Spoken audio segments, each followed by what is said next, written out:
So what we did, yesterday we have configured one server as a domain controller, and that is our domain, which is xyz.com, right? In that particular domain controller, we have created OU or for users like new users, right? So now in this, we have to test the functionality with client machines, like how clients logs in, right? So for the same, what we need one Windows 10 machine or Windows 8 machine or 11 machine for end users. Why? Because we cannot hand over this server to end user, right? They need their desktop to log in with their domain user account, right? So for the same, I'm covering it from basics only. So now we are going to deploy one Windows 10 machine, like virtual machine, in this VMware workstation. Okay, so for the same, let's click on File, New Virtual Machine. Simply next, I will install operating system letter and Windows, Microsoft Windows, and from here you have to select Windows 10 or whatever the addition is required, like multiple options you are getting over here. So I'm going to deploy Windows 10. Click on next. Let's name it Win10-CL for client -01. Simply click on next. Now it is asking for the hard drive space capacity. So 60 GB is fine. Let's customize that hardware. And so from this particular screen, what you can do, if you want to increase the memory of this virtual machine, right? Like memory from 2 GB to 8 GB or 32 GB, you have all those options available here, right? So right now I'm allocating only 4 GB of RAM to this machine. And now, very important, I have to mount the ISO media. So I am having all the ISO medias with me. I will share the link to you, okay, to download the ISO media. Otherwise, what you can do, you can simply go to the Microsoft website and you will get a link over there as well. So I mounted it and close this, finish this. So now it will create one new virtual machine, right? It is created. Now let's power on this virtual machine. It will boot from the DVD or ISO media. So what I'm doing, I'm just configuring one virtual machine with Windows 10 operating system. And yesterday, what we did, we have configured one server, right? So this is server and this is a client machine, end user machine, okay?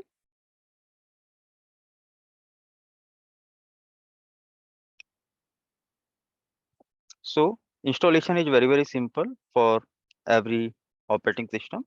Steps are quite similar only, right? So it is asking for some language to install currency and keyboard method. US is fine. Click on install now.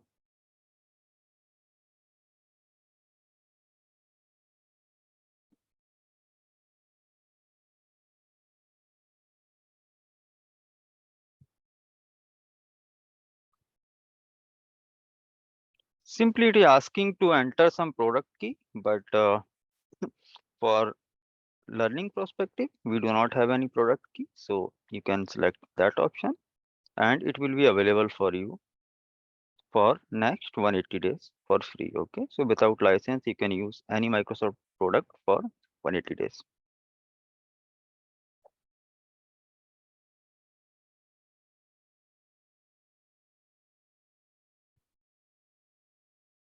Now simply accept the license, next, custom, and simply click on next.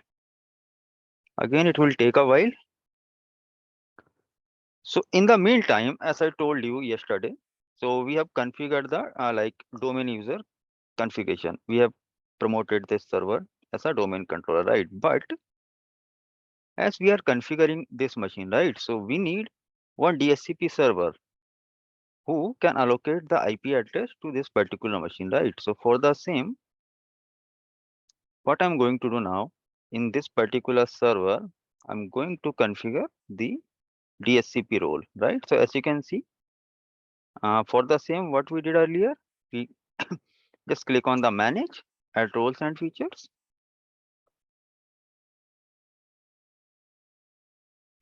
Click next. This is our server. Next. And from here, we have to configure DSCP server. So in production, for every roles, whatever listed here now, we will get separate servers only, okay? But in test lab, we can configure all the listed roles on a single machine as well, right? But in production, you will get separate servers for separate roles. So right now I have selected DSCP only because this is the only requirement for us right now. Just check this box. If restart is required, it will reboot the server and click on install.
Okay, so our DSCP role has been just installed, right? I have just performed the installation only, okay?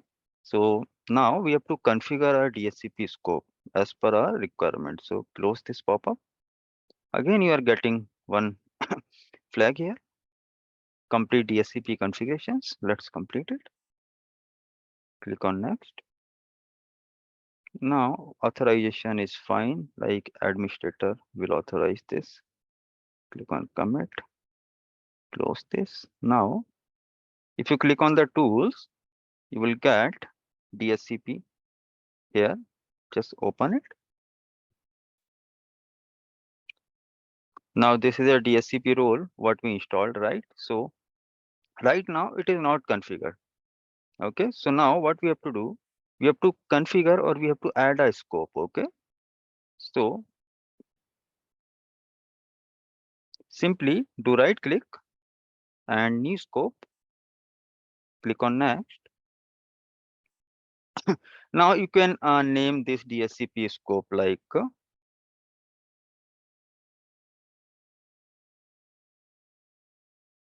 for end users, let's mention, or you can simply mention that xyz.com only.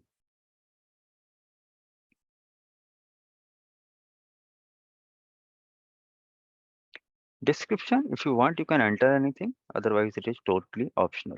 Click on next.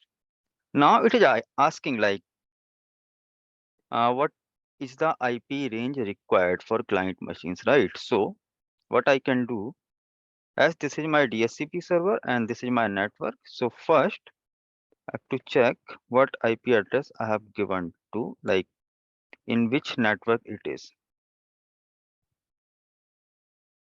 So it's 20.100, right? So let's enter like 192.168.20.10 to 192.168.20 dot, let's suppose 50. Okay, so what I'm doing here, I am just restricting my DSCP server to allocate only 40 IPs from 20.10 to 20.50, right? Why? Because in production, you have to like reserve some IP for servers or some for other machines, right? So in the same way, if you are having client size of just suppose 40 members only, right?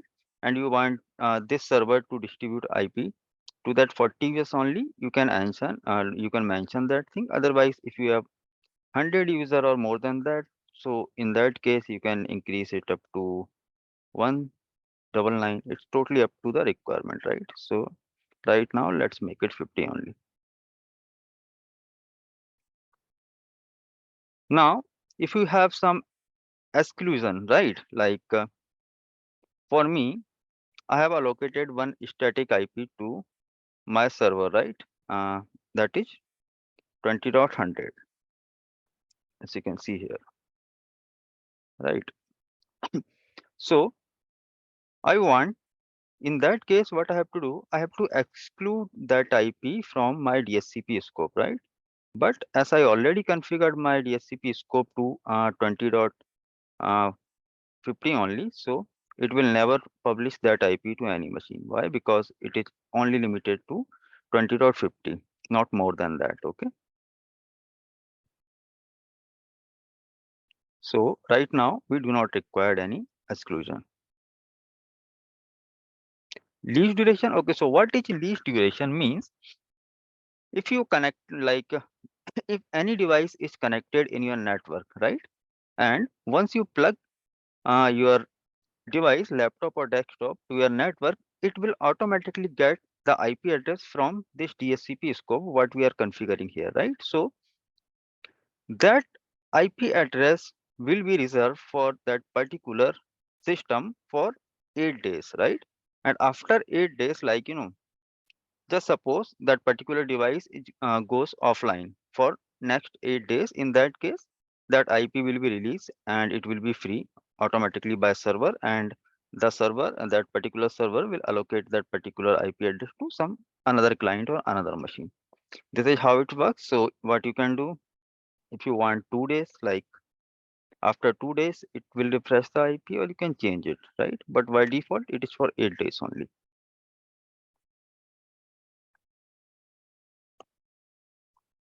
Yes, I want to configure the options. Now it is asking for the router, right? So let me check the gateway. What gateway we are having here? Okay, it is 20.2.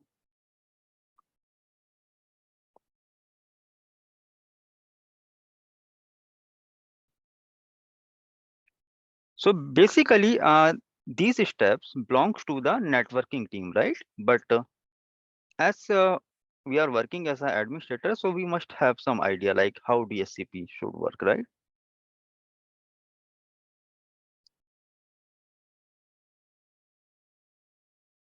Win server, we do not have any. And let's activate that scope. That's it, finished. So as you can see now, my scope is created, right? And if I go here into the address list, you can see like one computer is getting IP address from my DSCP scope, right? And that computer, it should be this only. It is just completed the installation, right? So we will cross verify that. As you can see, here it is showing 20.10 IP to this computer name. It is a random computer, so no worries, we will change the host name. In the meantime, it will take some time. Okay, let's select US.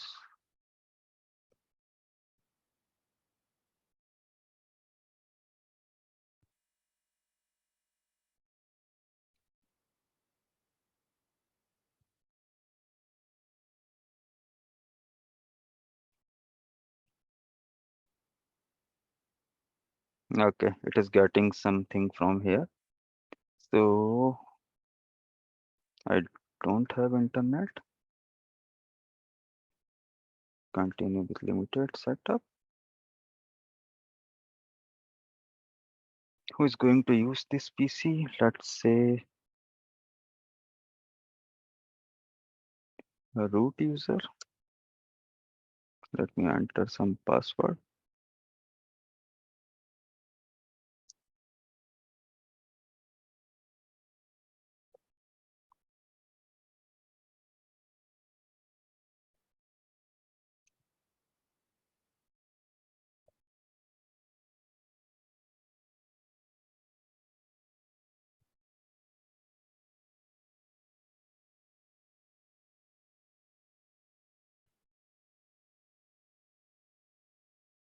I do not want any location or find my device.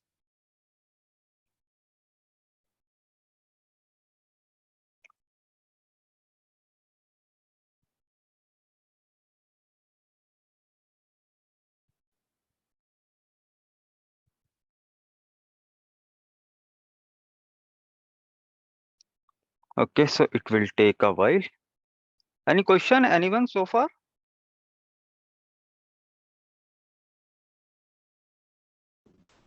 No, Mahesh. Yeah, actually, I can understand. Like, this particular work stream is very new to you guys. So you can take your time, right? No worries. You can take your time. You can refer to my videos, right? So it will take some time for you guys to understand the things, right? So that is the only reason why I have started with the very basic stuff, right?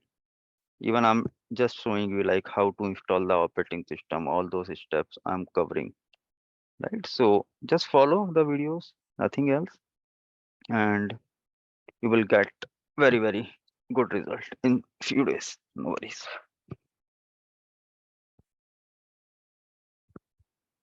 Guys, I'm putting myself on mute for a minute, okay?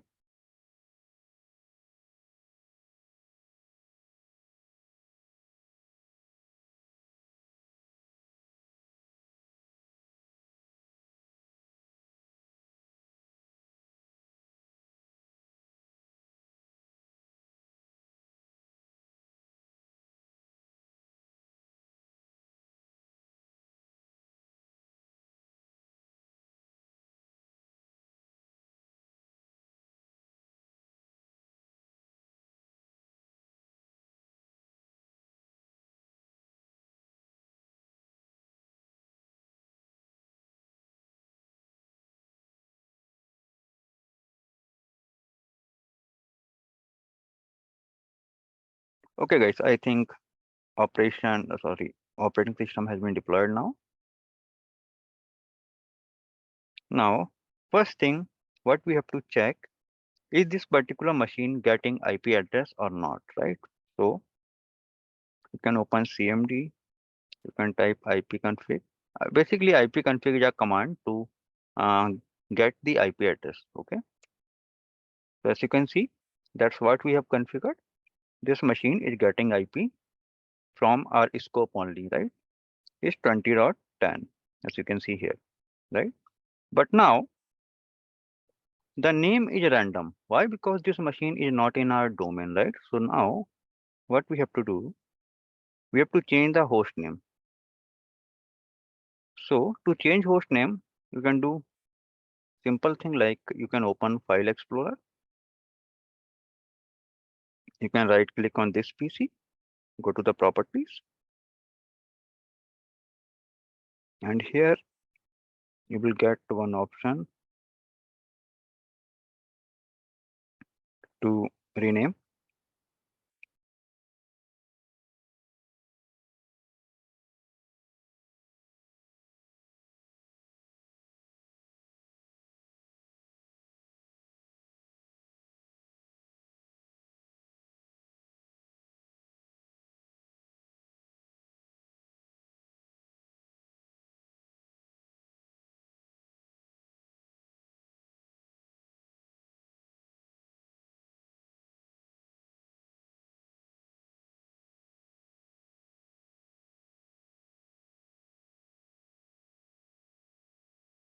Yeah, sorry guys, I got one call on my mobile.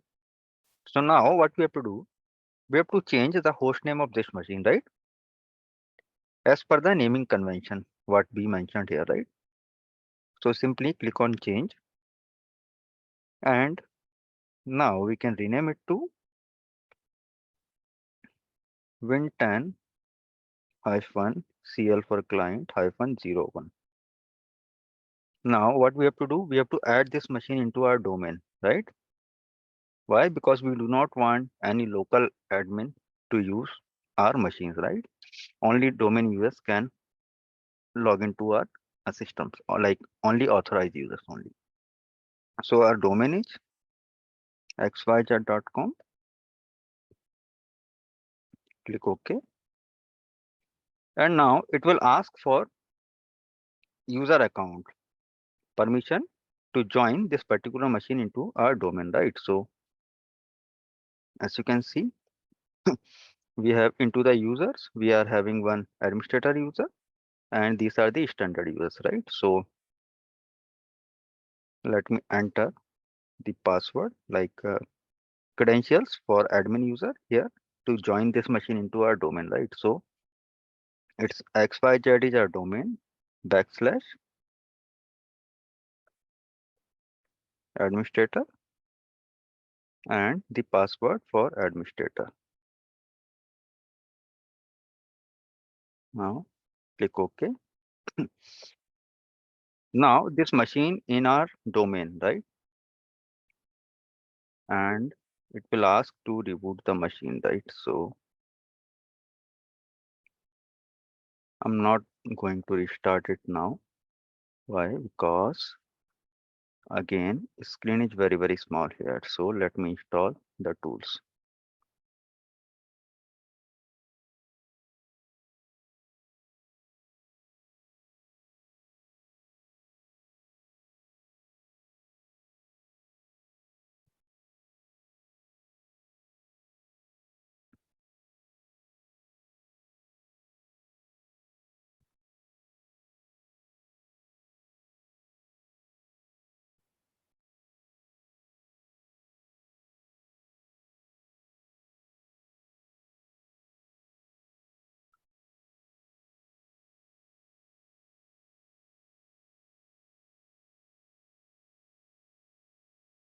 So in the meantime, if I refresh this window now, you will get that machine is added to our computer in our domain computers, right? So why? Because we just added, right? So let me refresh this window and see.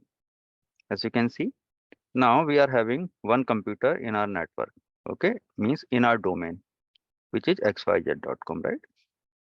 In the production or in your company, when you open that console now, you will get thousands of computers listed here. Why? Because all those computers are connected to your domain only. So let me install this first. And like, as I created one user here, like Bangalore user, right?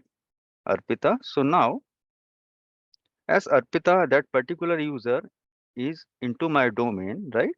So that particular user is authorized to log in to the computers which is in our network or in this particular network, right? So this is how we manage the authorization, means only those computers will be accessible to Arpita. So let's complete this first, and then I will let you know how to manage users.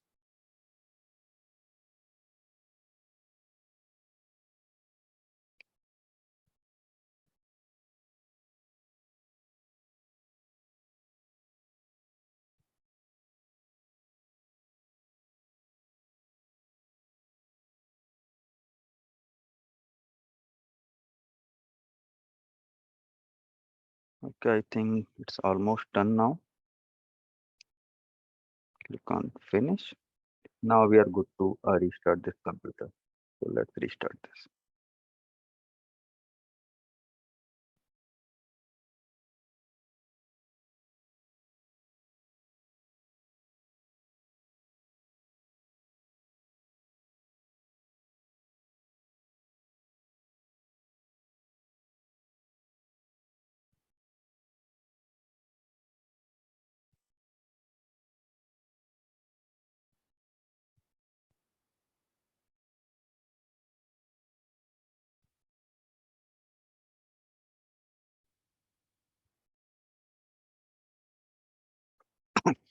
So machine is booted, right?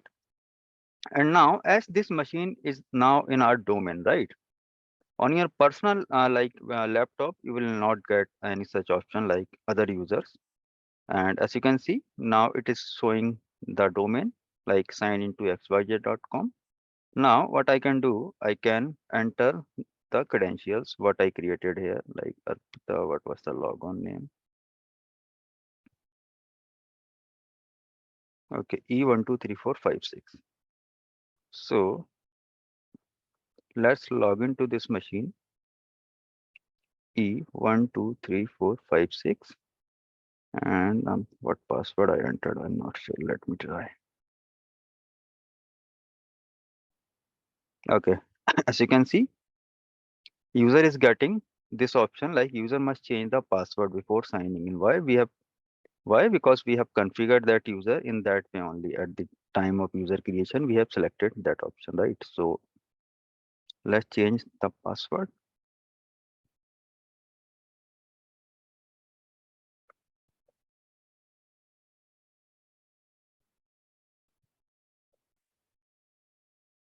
So now user is about to change the password as per the policy. It is changing the password. Password has been changed. Now this users, this particular user can log in to any of the computer which is connected in our domain, right? So now the point comes like how to manage the user access, right? Like what kind of access that particular user should have. So as you can see, if I go to the properties and if I click on the member of, so this particular user having very standard access like to manage means as a user only, there is no admin roles assigned to this particular user, means user cannot perform any admin task. Let me show you. As you can see here, we logged in with Arpita, right? So now if that particular user account, just suppose try to uninstall or try to modify this computer, right? So what will happen? Let's go to the control panel.